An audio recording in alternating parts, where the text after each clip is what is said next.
Napheesa Collier absolutely hooked Angel Reese's ass last night. 8 of 13, 61.5%, 26 points in 25 minutes and 53 seconds. She scored 26 in 26 minutes. On May 10th, we saw what happens when a player focused on personal stats faces a team that prioritizes winning. Napheesa Collier and the Minnesota Lynx delivered a dominating performance, completely neutralizing Angel Reese and the Chicago Sky's game plan. They held Reese to just 3 rebounds and 10 points in 25 minutes of play, showing the power of team-oriented basketball. Angel Reese, preseason, part 2, let's get it! They say about layups, harder than nuclear physics. Bang! She's a point forward now, and nobody's more excited than opposing defenses. Time for the vintage underhand scoopity shot from 3 feet. Yep, there it is. Bang! This wasn't just another preseason matchup, it was a glimpse into what happens when the focus shifts from social media hype to actual basketball. Did the Lynx expose Angel Reese's double-double streak for what it really was? What does Reese's new coach have to say about her role on the team? Stick around as we break down the game footage highlighting how Napheesa Collier dominated Reese, the shocking aftermath, and whether people are watching just for Reese. If you think it's funny watching Reese miss layups, drop a baby giraffe in the comments below. Let's dive in. I think Angel Reese fans are going to be happy because she's playing away from the rim, a long way away from the rim, and those rebound numbers and those double-doubles are about to take a back seat. So guess what? Padding the stats is not going to work out. Ahead of the May 10th matchup, Angel Reese appeared confident, posting about her readiness to dominate and even claiming she wasn't used to losing. But when she faced Napheesa Collier and the Minnesota Lynx, reality hit hard. The self-proclaimed rebounding machine ended up with just 3 rebounds in 25 minutes of play.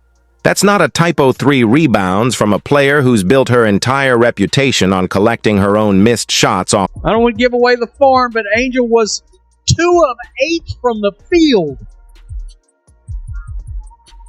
2 of 8 from the field. 4 rebounds, 6 assists, 10 points. The game footage reveals exactly how Napheesa Collier dismantled Angel Reese's game from the opening tip. Collier immediately used her body to establish position, effectively boxing Reese out instead of relying on the overreach technique she used in college. Reese struggled against a defender who mastered positioning and timing. In the second quarter, watch as Reese attempts 3 times to establish deep post position, only to be denied by Collier each time. Collier forced her further from the basket, and when Reese finally got the ball, Collier's defensive footwork pushed her into an off-balance shot. The McDonald's sponsoring the first ever fry cook in the WNBA. Bag work is off the dollar menu, man. What is this junk? Happy Mother's Day to all the mothers out there, and most importantly, Mother Teresa, Mother Nature, and Mother too. I'm watching because of me too. You know what croissant's most important ingredient is butter? Yes, butter. Butter pecan. Reese's shooting performance mirrored the struggles she faced all game. She finished just 2 for 8 from the field, including 0 for 1 from beyond the arc. Her only real production came at the free throw line, where she converted 6 of 8 attempts. Without her usual putbacks and second chance opportunities. Look at these stats. This was some first quarter action. 5 points, 4 assists, 1 steal, 1 for 4 from the field. Missed drive layup, missed 6 foot, leading taking 2. Missed drive, lead taking layup.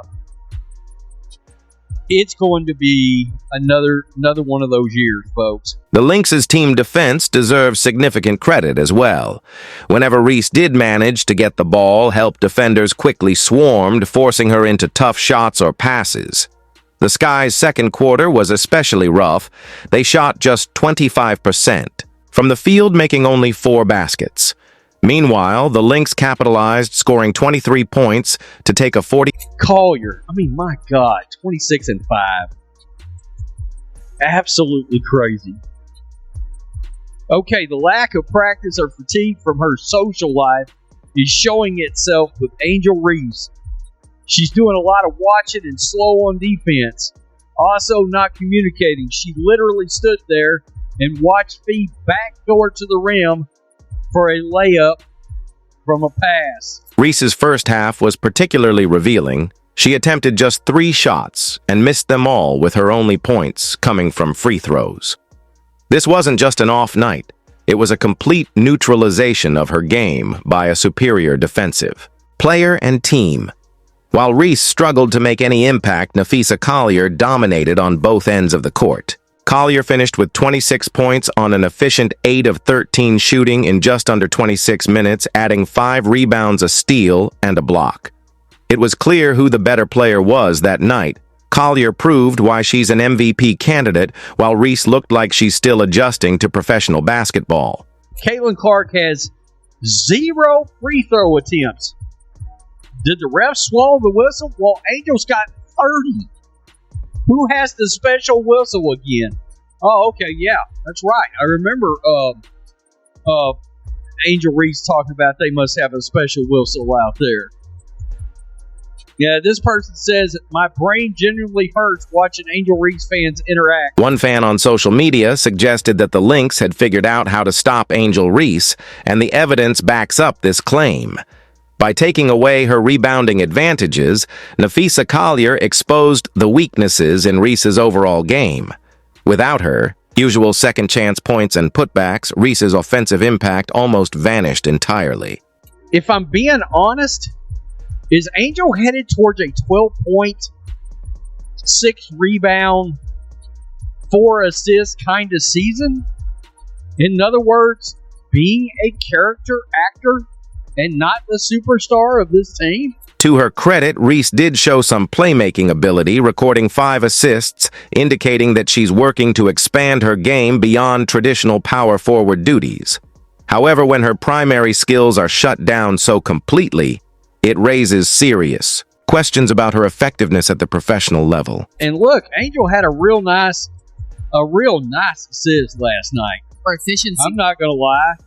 Here we go right here down the court. Looks like maybe Nurse the ball down the Reese. Top of the key, it's Reese. Bounce pass, right in there for a layup. Rachel Banham with the cut off the nice pass from Reese. Chicago for efficiency. It was not, no doubt. This matchup wasn't just a bad game for Reese, it was a blueprint for how to shut her down. Collier showed that proper positioning, basketball IQ, and disciplined team defense can completely neutralize Reese's physical advantages.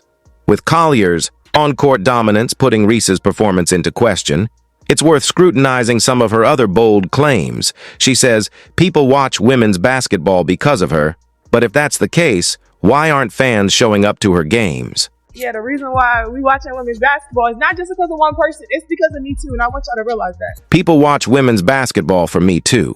Angel Reese told reporters after being drafted by the Chicago Sky.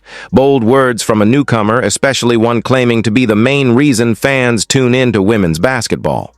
But do the numbers support? We're going to find out very quickly who amongst the Chicago Sky fans are really and truly basketball fans, or are they Angel Reese, the content creator fans?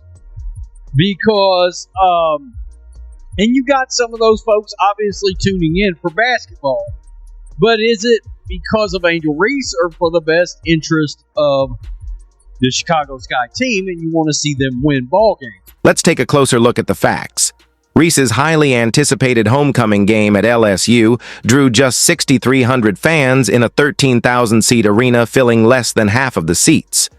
Consider that for a moment. This was her triumphant return to the campus, where she won a national championship, yet thousands of seats remained empty. The situation in Chicago isn't any better. Despite being the hometown star for the Sky, her team's home preseason game only attracted 4,600 fans. That's a shockingly low turnout for a major market like Chicago.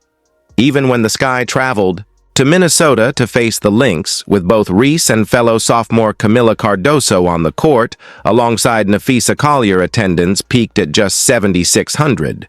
Angel Reese's mom taking to X to tweet this after all of the hullabaloo about Caitlin Clark and the high ratings. She says, that certain fan base looking in the stands celebrating attendance, while others are looking up in the rafters celebrating championship banners. We ain't the same. Different years, same haters.